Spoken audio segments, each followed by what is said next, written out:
Tu connais ce fameux coup de mou durant une période de temps où tu te sens nul, pas suffisant, moche, pas assez intelligent, jugé par tout le monde constamment, pas assez sociable, bref, où tu n'as pas confiance en toi.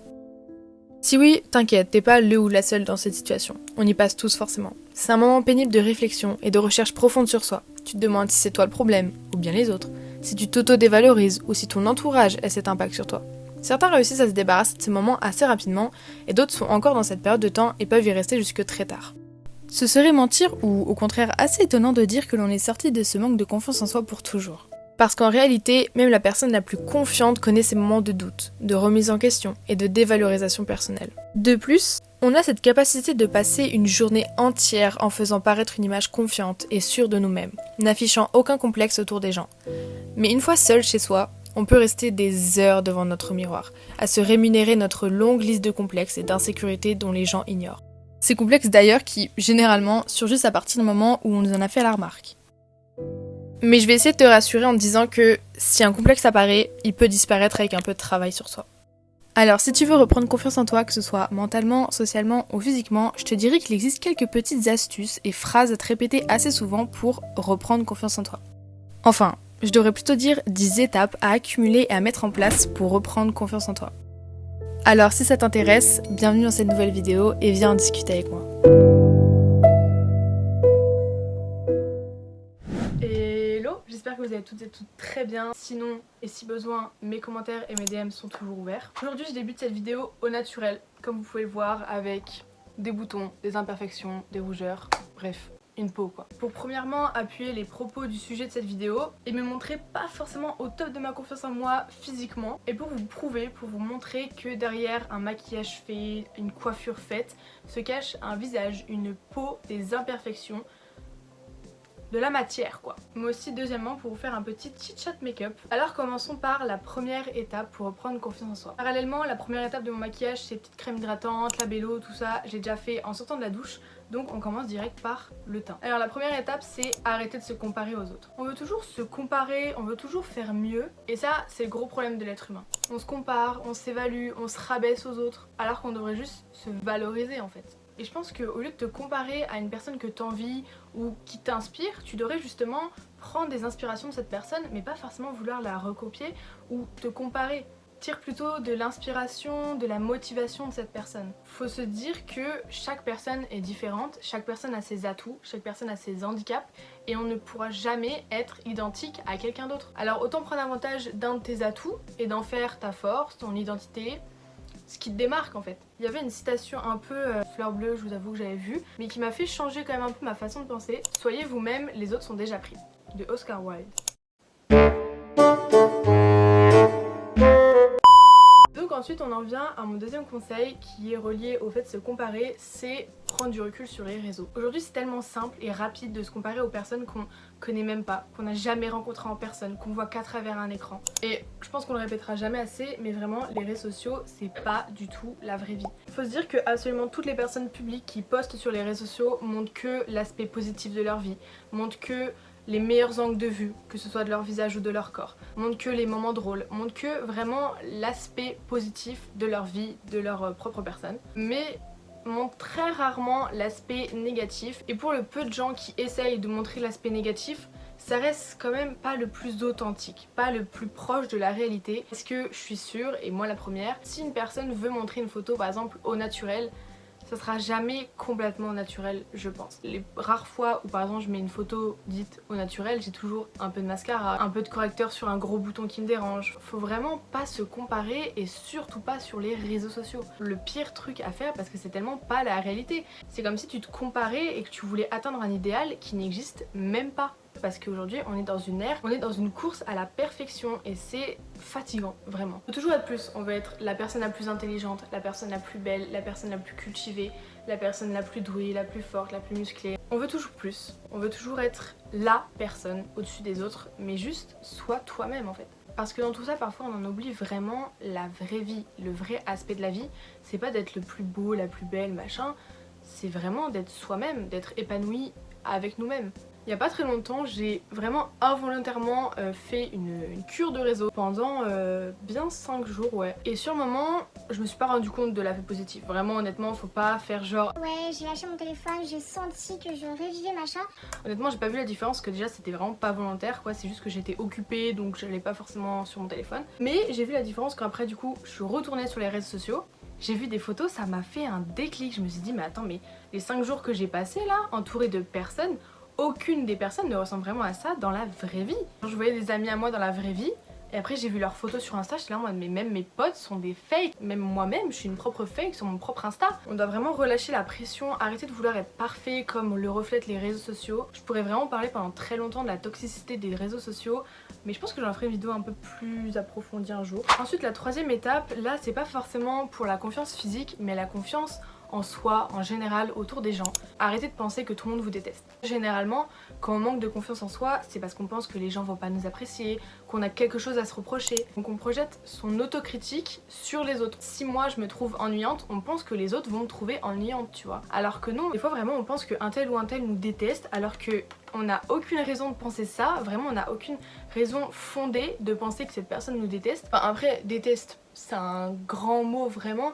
mais juste on pense que les personnes nous aiment pas trop, nous jugent un peu, nous prennent de haut, nous méprisent, alors qu'il y en a vraiment, ils s'en tapent la race. Juste partez du principe que tout le monde vous aime, pas qu'ils sont fans de vous non plus, mais qu'ils vous aiment bien, ils vous apprécient, ils ont aucune raison de ne pas vous aimer, et je pense que le moment venu où une personne va moins vous apprécier ou aura quelque chose à vous reprocher, il vous le fera savoir très clairement ou vous le saurez par quelqu'un d'autre, mais vraiment il n'y a aucune raison de s'imaginer que tout le monde vous déteste. D'un autre côté, retenez aussi que vous aurez toujours plus d'amour que de haine. Vous aurez toujours forcément dans n'importe quelle situation et circonstance plus de personnes qui vous aiment que de personnes qui vous détestent. On a trop peur de ne pas plaire à tout le monde, mais devinez quoi ?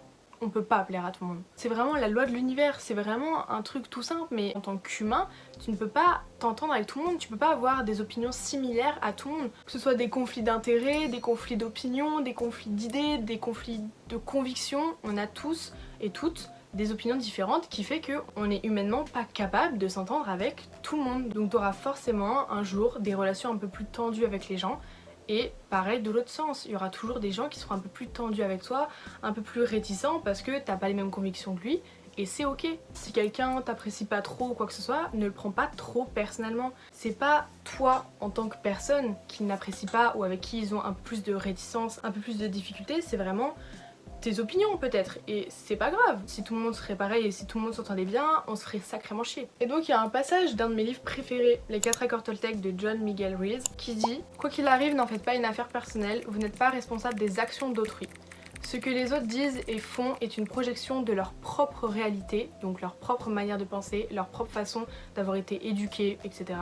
Lorsque vous êtes immunisé contre les opinions et les actions des autres, vous n'êtes pas la victime des souffrances inutiles. Si t'es amené à t'embrouiller avec quelqu'un un jour, t'inquiète, t'es pas la première ni la dernière personne qui va s'embrouiller avec cette personne. Tu n'es pas détesté de tous, ni méprisé, ni pris de haut, ni jugé par tout le monde constamment. Dans tout ça, j'ai oublié de faire mon mascara, mais je me dis qu'en fait, un petit look naturel sans mascara, ça peut être pas mal. Conseil numéro 4, c'est arrêter de rester bloqué sur le passé. C'est-à-dire que on ramène avec nous les blessures du passé dans le présent et on les projette dans le futur. Par exemple, si t'as connu une trahison dans le passé, elle va t'handicaper dans le présent et elle va contraindre tes projets futurs. Et ça, simplement parce que tu lui en donnes le pouvoir. Faut te dire que chaque problème a son temps. Chaque temps a son problème. Il faut avancer et arrêter de ressasser les blessures du passé. Si t'as connu un échec dans le passé, le laisse pas te paralyser dans le présent. Tu mérites de te prouver que ton échec passé ne définit pas qui tu es, que tu peux faire mieux, que tu peux passer au-dessus de cet échec. D'ailleurs, pour moi, aucun échec existe. Soit t'as appris quelque chose, soit t'as gagné quelque chose. Tu n'échoues jamais. Hier c'était hier, aujourd'hui c'est aujourd'hui, demain ce sera demain. Tire des leçons de ton passé. Après tout est relatif évidemment, chaque blessure est différente. Il y en a certaines qui requièrent un peu plus de travail sur soi. Et dans ce cas-là, si t'arrives pas à passer au-dessus, tu peux soit aller voir un spécialiste, soit aller voir un professionnel qui va t'aider à guérir tes blessures du passé. T'es tout à fait légitime de demander de l'aide si tu te sens bloqué. Ou alors si t'es pas trop pour parler de tes problèmes à quelqu'un, tu peux très bien te guérir toi-même par des lectures, par des vidéos, etc. 5e conseil, c'est ne pas avoir peur de faire des choix, de prendre des décisions et ne pas avoir peur du changement que ces choix vont apporter. La confiance en soi, elle s'affirme par les décisions qu'on prend. Tu veux prendre de la confiance en toi, affirme qui tu es, affirme tes opinions. Chaque choix que tu prends te rapproche un peu plus vers la personne que tu es destinée à être. Te rapproche un peu plus de ta destination finale, de ton futur toi sain, serein, sûr de lui et confiant. Ça peut parfois faire peur, parce que ça entraîne forcément un peu de changement.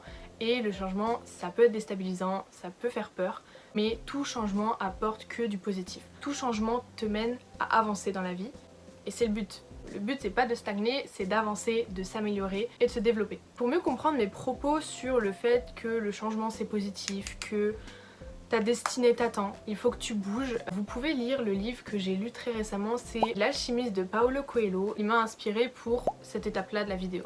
Étape numéro 6, c'est s'intéresser au développement personnel. Pour ma part, c'est vraiment à partir du moment où j'ai commencé à lire des livres de développement personnel que ma confiance en moi a explosé. Elle a grimpé de ouf. D'abord, j'ai pris en confiance en moi mentalement et socialement, puis après, par la suite, la confiance physique a suivi. Et vraiment, acquérir la sagesse intérieure, l'apaisement personnel, la bienveillance générale m'a mené à la plus grande confiance en moi que j'ai jamais connue. J'ai appris à me valoriser, à m'aimer, mais aussi à aimer les autres. Parce que sache qu'on s'aime encore plus quand on aime les autres. On se rend pas compte au quotidien, mais on traite les gens comme on aimerait être aimé et comme on se traite soi-même.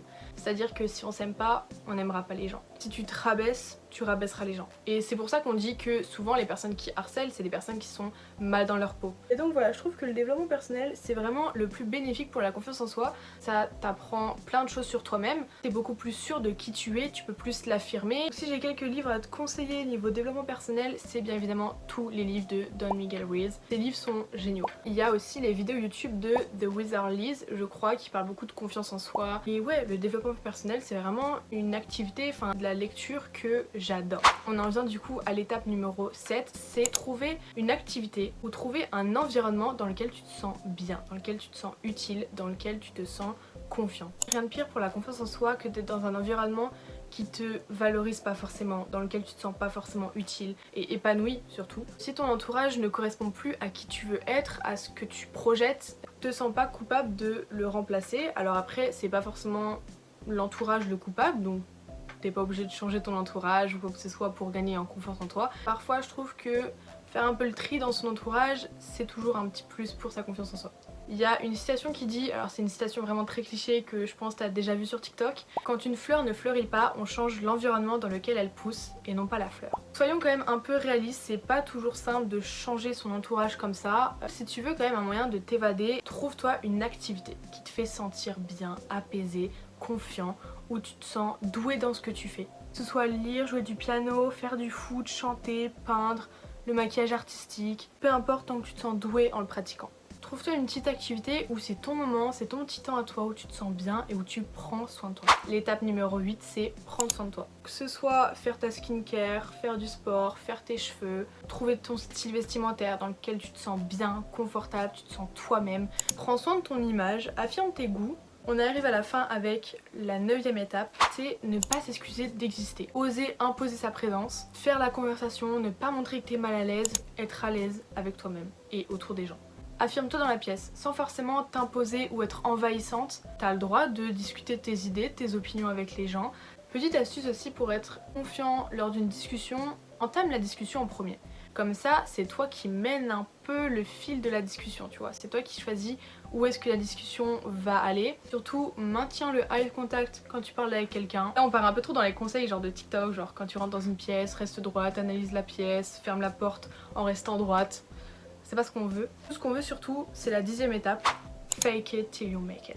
Mon accent anglais est à chier. En gros, fais crari, t'es confiant en toi et la confiance viendra à toi. Si tu fais paraître aux gens que t'as confiance en toi, alors ils auront plus aucune raison de te rabaisser parce qu'ils se diront ok, elle est sûre d'elle, de toute façon, peu importe ce que je dirai, ça lui fera aucun impact. Et donc on va finir avec une petite aparté, mais selon moi le contraire de la confiance, c'est la successibilité. Alors ne le sois pas, ou du moins ne le montre pas, et considère chaque conseil que ton entourage peut te donner. Parce que certes, certaines personnes sont rabaissantes, te critiquent, mais il y a aussi des critiques positives. Parfois on est un peu trop focalisé sur soi-même, donc parfois des avis un peu extérieurs peuvent être bénéfiques pour ta confiance.